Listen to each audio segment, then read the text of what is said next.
Bismillahirrahmanirrahim. Assalamualaikum warahmatullahi wabarakatuh. Sahabat rahasia kolbu rahimakumullah. Salat merupakan fondasi utama dari agama, atau sering juga disebut dengan tiangnya agama. Salat adalah amalan pertama yang ditanyakan oleh Allah di hari kiamat nanti. Kualitas keimanan seseorang di dalam beragama Islam bisa diukur dengan komitmennya dalam mengamalkan berbagai amalan yang ada, baik itu yang berkaitan dengan kehidupan pribadi maupun sosial kemasyarakatan. Salat sebagai salah satu dari bagian rukun Islam tentu saja merupakan kewajiban yang harus dilaksanakan bagi setiap muslim yang taat. Namun lebih dari itu, sebetulnya salat tidak hanya merupakan kewajiban semata, tetapi juga merupakan kebutuhan utama bagi kaum yang beriman, karena salat merupakan tiangnya agama.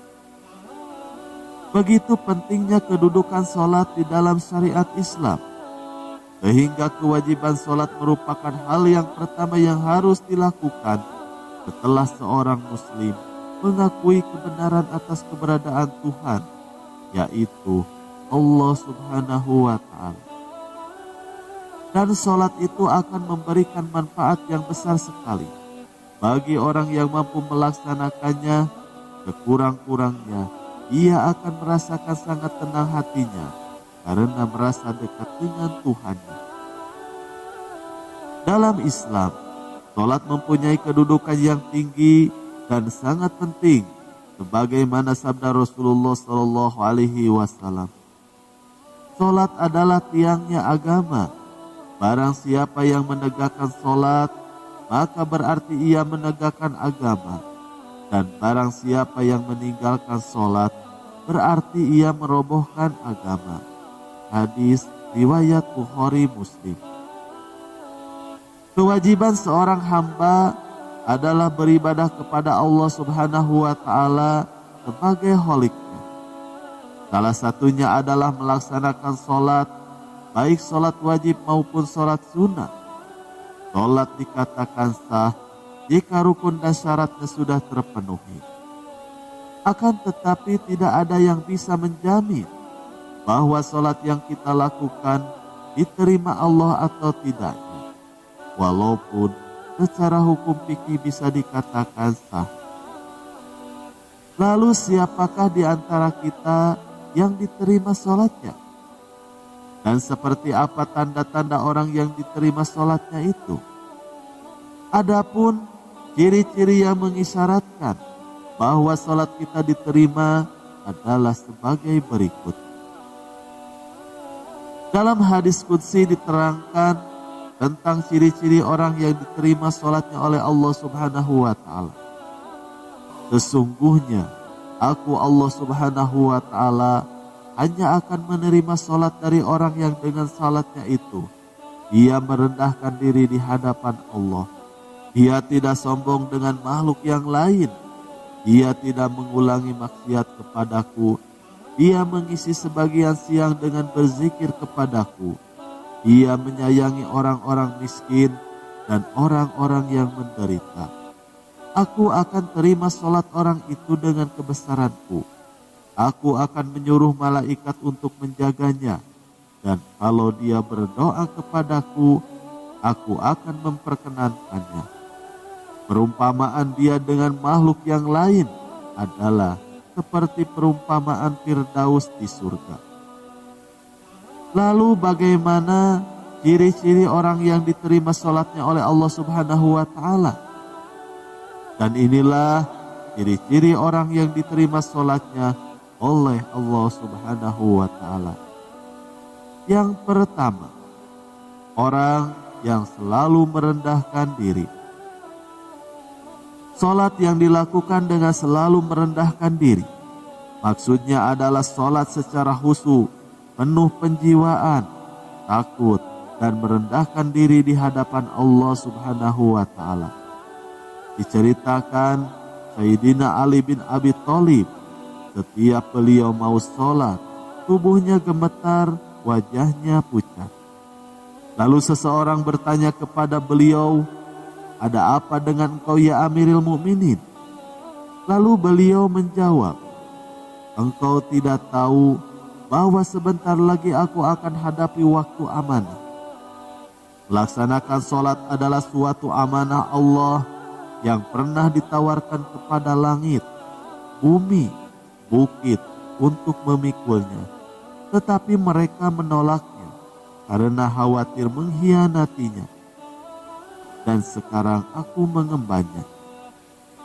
Tidak jauh beda dengan Sayyidina Ali, Khalifah Umar bin Khattab yang dikenal sangat gagah berani, bahkan sangat ditakuti oleh setan. Beliau senantiasa bercucuran air mata setiap melaksanakan sholat. Lalu yang kedua, orang yang tidak sombong dengan makhluk Allah yang lainnya. Salah satu tanda orang yang diterima sholatnya ialah tidak ada rasanya takabur atau sombong pada dirinya. Takabur menurut Imam Ghazali ialah sifat yang merasa dirinya lebih besar daripada orang lain. Kemudian ia memandang enteng orang lain. Selain itu, sering sekali sikap takabur datang dikarenakan ilmu, amal, keturunan, kekayaan, anak buah, ataupun kecantikannya. Kalau Anda merasa berkuasa karena memiliki hal-hal itu dan memandang enteng orang lain, maka Anda sudah termasuk orang yang takabur. Dan sholat Anda tidak diterima oleh Allah Subhanahu wa Ta'ala. Bahkan di dalam hadis lain disebutkan bahwa Rasulullah Shallallahu Alaihi Wasallam bersabda, "Takkan masuk surga seseorang yang di dalam hatinya ada rasa takabur walaupun sebesar debu saja." Lalu yang ketiga, orang yang bisa menahan hawa nafsu. Jika sholatnya tersebut mampu menjadi penghalang dari perbuatan tercela, itu tanda bahwa sholatnya diterima oleh Allah Subhanahu wa Ta'ala. Sabda Rasulullah Sallallahu Alaihi Wasallam, "Barang siapa yang sholatnya tidak mencegah dari kejelekan dan juga kemungkaran, maka sholatnya hanya akan menjauhkan dirinya dari Allah Subhanahu wa Ta'ala." Hadis lainnya, nanti pada hari kiamat ada orang yang membawa sholatnya di hadapan Allah, lalu sholatnya diterima dan dilipat-lipat seperti dilipat-lipatnya pakaian kotor. Lalu sholatnya itu dilemparkan ke wajahnya. Lalu yang keempat, orang yang selalu banyak berzikir. Sholat yang manusia lakukan bisa menjadi motivasi untuk semakin banyak berzikir mengingat Allah, serta menambah amal ibadah. Dalam surat Al-Muluk diterangkan, Allah akan menguji kamu siapa yang paling baik amalnya. Lalu yang kelima, orang yang menyayangi orang-orang miskin. Dalam kata lain, ciri orang yang diterima sholatnya akan memiliki hati yang lembut. Dia akan sangat peka hatinya terhadap orang-orang miskin dan akan memiliki jiwa sosial yang tinggi. Dia bukan hanya melakukan ruku dan sujud saja, tetapi juga dia memikirkan penderitaan orang yang kurang beruntung. Dia akan menyisihkan sebagian waktu dan juga rezekinya untuk berbagi dengan orang lain. Rasulullah Shallallahu Alaihi Wasallam bersabda, "Orang yang dermawan dekat dengan Allah, dekat dengan manusia, dekat dengan surga. Sedangkan orang yang bakhil atau pelit jauh dari Allah, jauh dari manusia, dan dekat dengan neraka."